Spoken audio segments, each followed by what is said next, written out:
Welcome to the podcast. My guest this morning is Ashley Snyder representing AgCredit. Welcome to the podcast. Good morning. How are you? I'm all enthused this morning. You know, it's been a while since you and I have done a podcast together. It has been. Yeah, it's been a year maybe. Yeah, that's quite a long time. Yes. And not seeing me in a year, I'm sure that hasn't made you unhappy, has it? No, I've been sad. I haven't gotten to see you. Oh, yeah, well, I appreciate that. You know how to get your way on this program, obviously.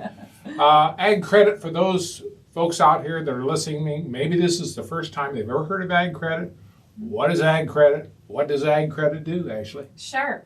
So AgCredit is a cooperative in Northwest Ohio that is a lending institution. We're part of the Farm Credit System, which is a product that covers the whole United States. And AgCredit just has our territory in Northwest Ohio. So we cover 18 counties. We have 14 offices. But our main purpose is farm loan lending. So we help all the local farmers. So that was the purpose of creating the Farm Credit System, is to help the small guys, young guys, beginning guys to get started, keep going in the rough times. And so that's what we do. We do farm loans. We have some home loans that we do on the home loan side for our rural communities.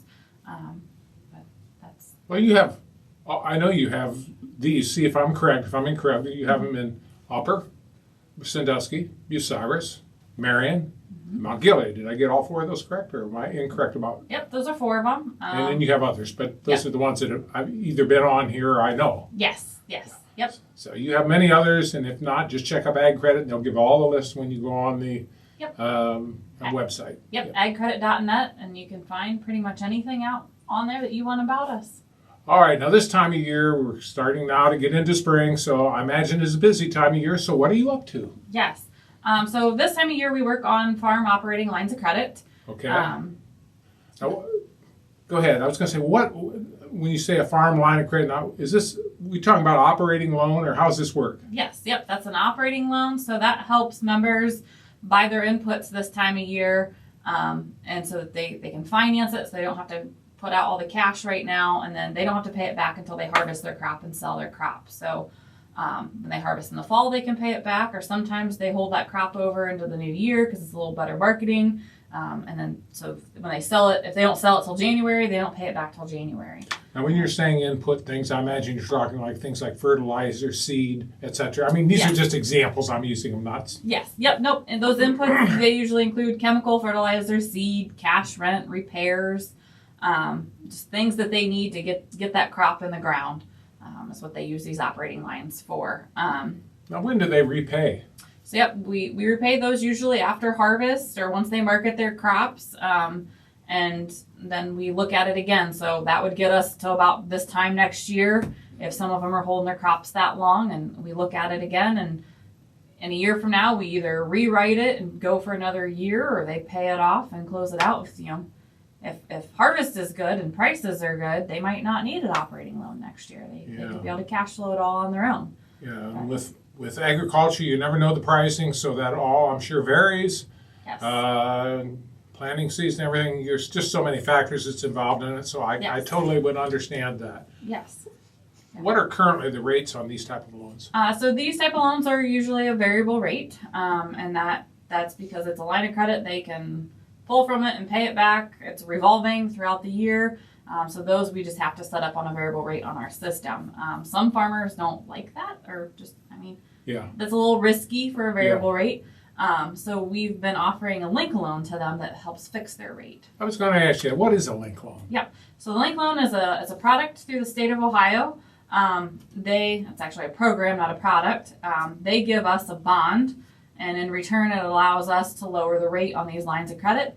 And when we lower the rate, it fixes that rate for about 12 months. Oh, well, then that's an advantage if you're afraid of the variable rate. Yes. Now, how long has that product been around, this link loan from the state? So I had to look that up this morning. It's been around for more than 30 years. 30 years? Yeah, so it's not something we've always utilized. Last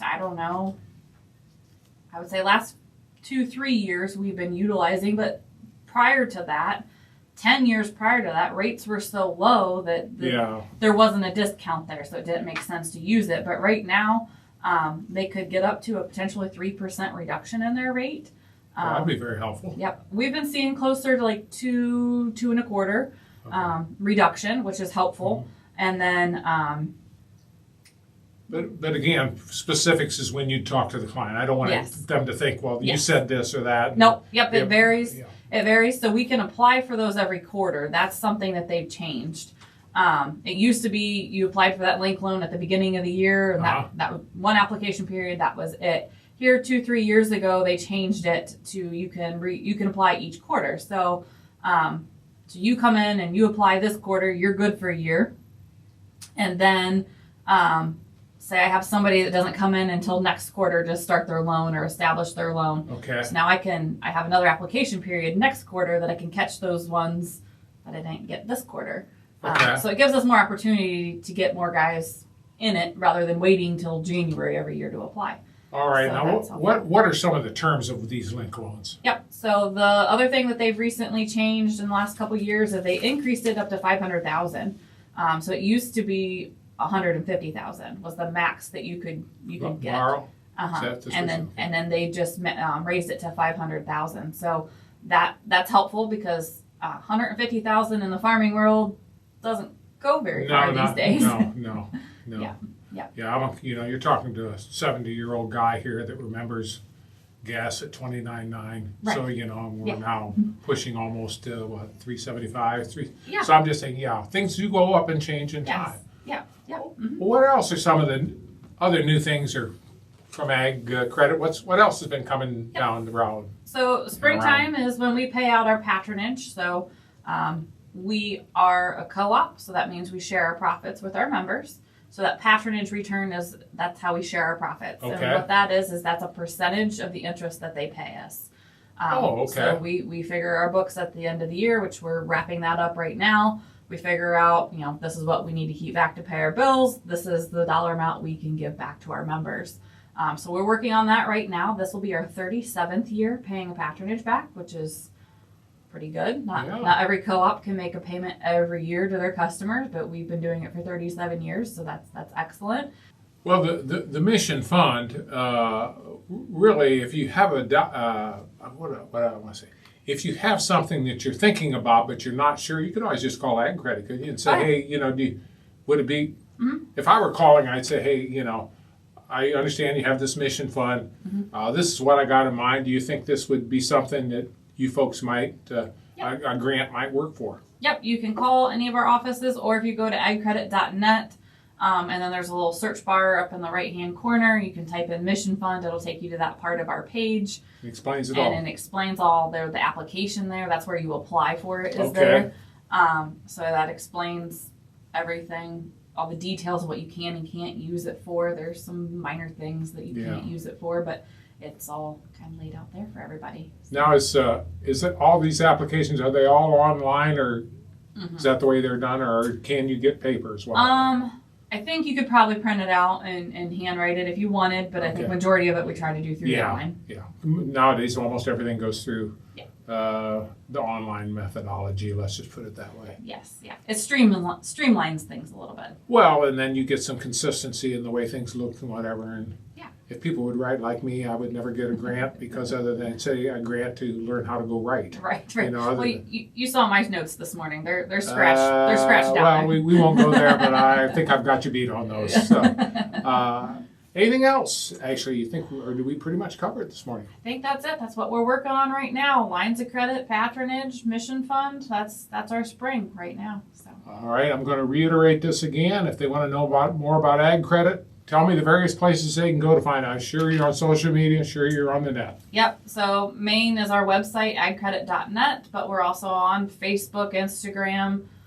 I think we're still on YouTube. I'm going to put a little spot out here. We also have our own podcast that we do. We have 2 of them a month that comes out, and it's AgCredit Set It. So any of your podcast stations, go to AgCredit Set It, and you'll have all of our episodes on there. I think we're going on our 3rd year of podcasts. So you're used to doing them as well. I'm not part of it. I haven't been on that side, but we've got them. Yeah. Well, you're up there with all the rest then. So people, this is always something new, and over the years, we wouldn't even know what a podcast is years and years ago. So things have changed. Yep.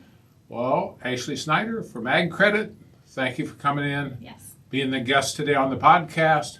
I welcome you back the next time. I believe you're going to be around sometime in April. Yes. You or one of your associates. We never know, but that's fine. We like to kind of mix it up, don't we? Yep. Probably be one of my associates, but AgCredit will be back. All right. Thanks again, Ashley, for being on the podcast. Thank you.